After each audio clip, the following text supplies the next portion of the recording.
Iran पर हमला आलमी कवानीन की संगीन खिलाफ वर्जी है। जर्मन सदर फ्रैंक वाल्टर की सदर ट्रंप पर तनकीद। कहा, पहले ईरान न्यूक्लियर डील से निकलने की गलती और अब ईरान पर गैर कानूनी जंग मुसल्लत कर दी। अमरीकी ब्यूरोक्रेसी भी इस जंग से खुश नहीं। ट्रंप इंतजामिया में कई अहम लोग ईरान जंग पर मुस्ताफी हो चुके हैं। ये जंग संगीन सियासी गलती साबित हो रही है। ईरान को न्यूक्लियर हथियार से रोकने के लिए गैर ज़रूरी जंग शुरू की गई, इससे बचा जा सकता था। ईरान पर हमला आलमी कवानीन की संगीन खिलाफ वर्जी है।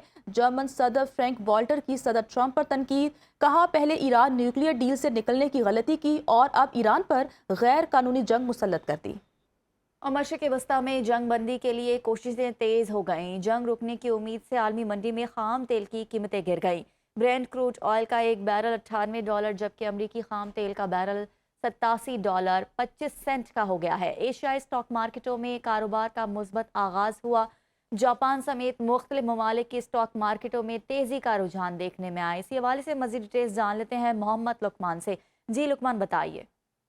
जिसका जो सूरत हाल जो बन रही नहीं वो बड़ी पॉजिटिव है। यकीनन एक कोशिश हो रही है कि जो जंग जारी है 28 फरवरी से मशरिक़ वस्ता में, उसमें कोई कमी लाई जाए, उसमें कोई तौतल आए, ताकि दोबारा सारी सूरत हाल दुनिया में माशी जो हालात है बेहतर हो।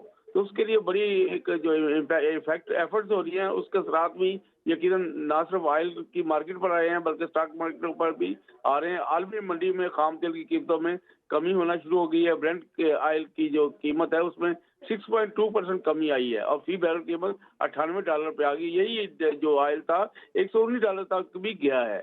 इसी तरह जो अमेरिकी WTI ऑयल है उसकी 5.2% कमी आई है। फी बैरल कीमत $87.52 हो गई। एशियाई स्टॉक मार्केटों में तेजी है। जापानी स्टॉक मार्केट के निकेल इंडेक्स में 2.4% इजाफा हुआ है। टॉपिक्स में 2.5% इजाफा हुआ है। इस सब हांगकांग की स्टॉक मार्केट में भी 1.3% इजाफा हुआ। शंघाई भी ऊपर गई है।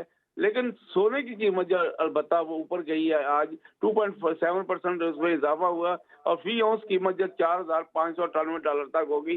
यकीनन एक बड़ी बुरी खबर है, क्योंकि कल सोने की कीमत में खासी कमी आई थी, परसों भी कमी आई थी। तो एक ये फर्क पड़ रहा है। क्रिप्टो करेंसियों की कीमत में भी इजाफा हुआ है। बिटकॉइन की कीमत 1% इजाफे से $70,781 हो गई है और ईथर की कीमत भी $2,160 तक पहुंच गई है। सही, बहुत शुक्रिया लुकमान, आपने तफसीलन अपडेट किया। ईरान के सदर मसूद पज़ेश्कियान का जंग की सूरत हाल पर बयान। एक्स पर पैगाम में कहा कि आज हम कई ममालिक के अवाम की बेदारी का मुशाहिदा कर रहे हैं। ईरानी सदर ने कहा कि पाकिस्तान, तुर्किया, इराक, लबनान, मिस्र और अरब ममालिक के अवाम अमरीका, इसराइल और इनके जराइम से शदीद नफरत करते हैं। दुनिया के आज़ाद लोगों के दिल सेहोनियों के साथ नहीं है। खित्ते में इस्तेहकाम कौमों की हिमायत और उनकी मर्जी के एहतराम से ही मुमकिन है। ईरान के सदर मसूद पज़ेश्कियान का जंग की सूरत हाल पर बयान। एक्स पर पैगाम में कहा कि आज हम कई ममालिक के अवाम के बेदारी का मुशाहिदा कर रहे हैं। ईरानी सदर ने कहा कि पाकिस्तान, तुर्किया, इराक, लबनान, मिस्र और अरब ममालिक के अवाम अमरीका, इसराइल और इनके जराइम से शदीद नफरत करते हैं।